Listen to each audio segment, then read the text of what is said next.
"Oh, wow, I can't believe," his mom broke the silence, staring. "I mean, I knew it was possible, but I never thought—" "How is this possible?" Barry cried, someone else's voice in his ears. "I thought only girls could be fairy godmothers." Nick said, looking awkwardly at Barry's legs, sounding freaked out.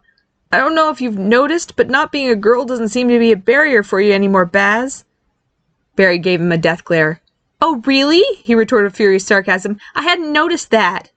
He popped his brother across the back of the head with a strangely tiny hand.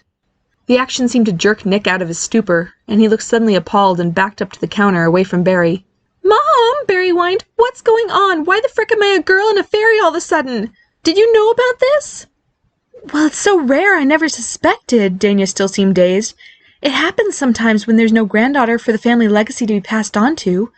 I had a distant cousin who everyone just called Uncle Larry, but every so often, when duty would call, he'd suddenly be Larissa, the fairy godmother." Barry made a face. She shook her head nostalgically.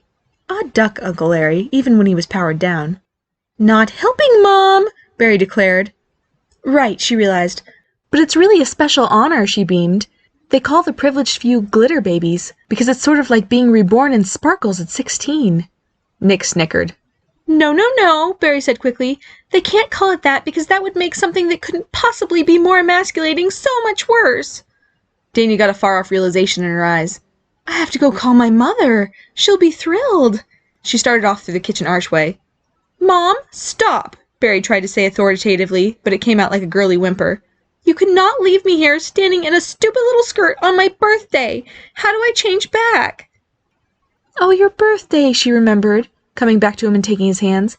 "But this is better than getting your license today anyway, right, sweetheart?" He stared at her in disbelief. "No, Mom, this is not better than getting my driver's license because I don't even want this." "You're not excited to have magic?" she asked, seeming to take the idea personally.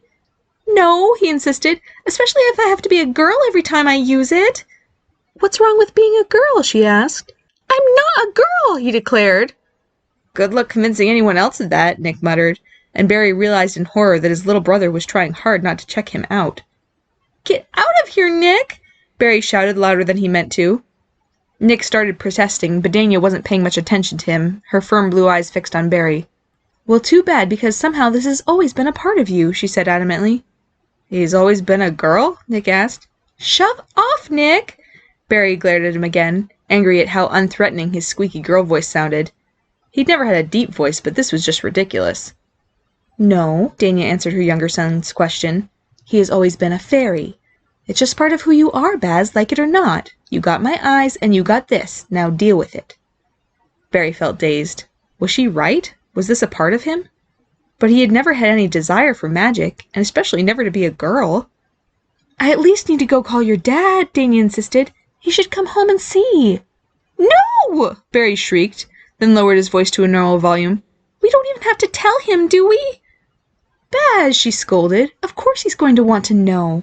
This is going to be a massive part of your life now." She smiled at him. "And he's going to want to see Barry. I know I would." All parts of that made Barry feel like throwing up. Being a fairy would be a massive part of his life? Well, he knew that it was a massive part of his mother's life, but he'd never agreed to that. And Barry wanted to be a normal Anderson guy. Suddenly being both magical and girly felt like such a betrayal of everything his dad was. Barry felt like such a freak, going from blissfully average and magicless to an anomaly even among magic-born. An anomaly who was suddenly in possession of very glittery bosoms. His body change was so surreal and unignorable that his hands were shaking with dismay. He saw that his fingernails had grown longer, and magic had given him a manicure. Detail-oriented jerk. "Mom," he pleaded, "tell me how to change back." Dania looked genuinely worried about him now.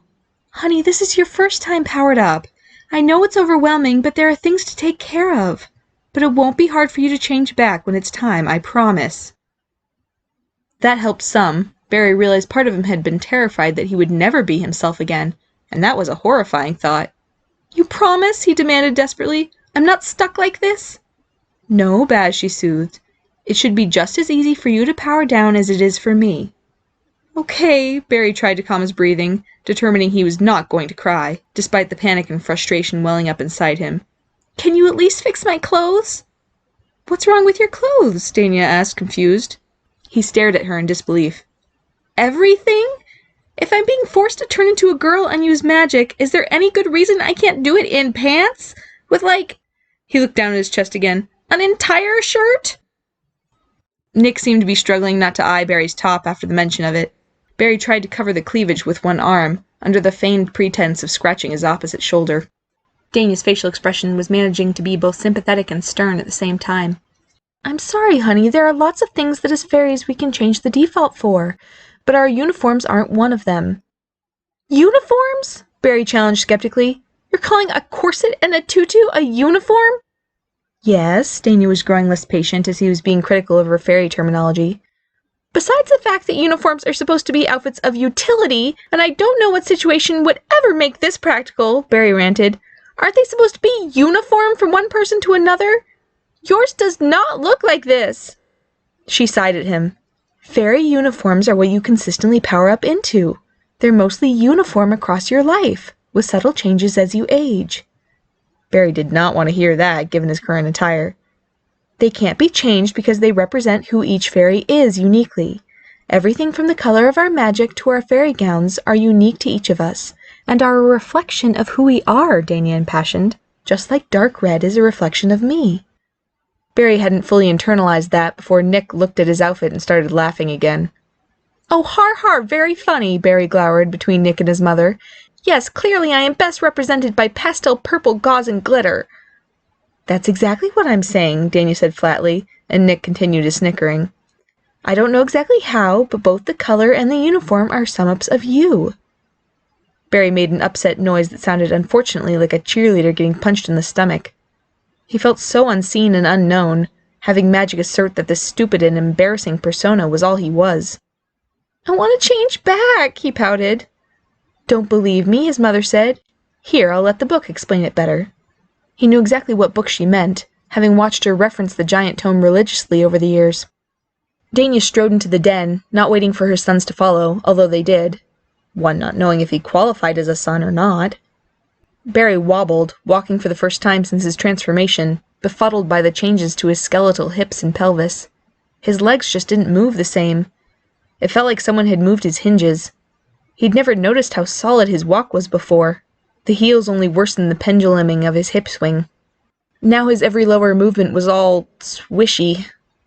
He made it the short distance from the kitchen to the den, where Dania was pulling out the old heirloom book from the shelf, where it was nestled inconspicuously between a few hardback fiction novels.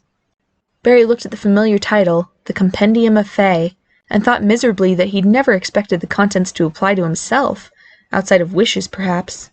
It didn't take her long to find what she was looking for, since Barry thought she practically had the giant book memorized. It wouldn't have been in nearly as good of shape had she not magically repaired it repeatedly. She pointed to a paragraph partway down the page and extended the book to him. Here, read it. He took it reluctantly, looking at where she was pointing. Out loud, she specified. I don't want to read it out loud, he protested. I sound 5 years old. You do not, she chided. You don't sound like a child, you sound like a teenage girl. I don't see that as better, he stated. I'll read it, Nick volunteered over-helpfully. I want Baz to read it, Dania insisted. Barry exhaled frustratedly, but began to read the passage aloud. Blues as a living river, red in the fires of passion, and yellow as the persistent fields of golden wheat. But the magic of the fairy mother sits apart, cradling in its arms the jewel of each soul. As such, it befits each fairy mother to shine with her own select color in her very own gown. Her upward empowerment is a window to her own soul, shining forth as a twinkling star of benevolence, of nurturing who each child can be, just as she nurtures the effulgence of her own glorious light. See, Dania said proudly. That's the girliest thing I've ever read, Barry complained flatly. It's a little flowery, Dania admitted, but did you get the point? The 3 colored magics have their unified themes, but fairy mother magic is themed around the individual. Its very theme is that it reflects the uniqueness of the fairy godmother herself. So our uniforms and colors reflect who we are, and that helps us take care of each fairy godchild. Barry thought that sounded pretty, but that didn't mean he wanted to be a part of it. He didn't want to be a mommy for his 16th birthday. And surely magic had screwed up somewhere along the way. His current shape and outfit were not a reflection of who he was, right?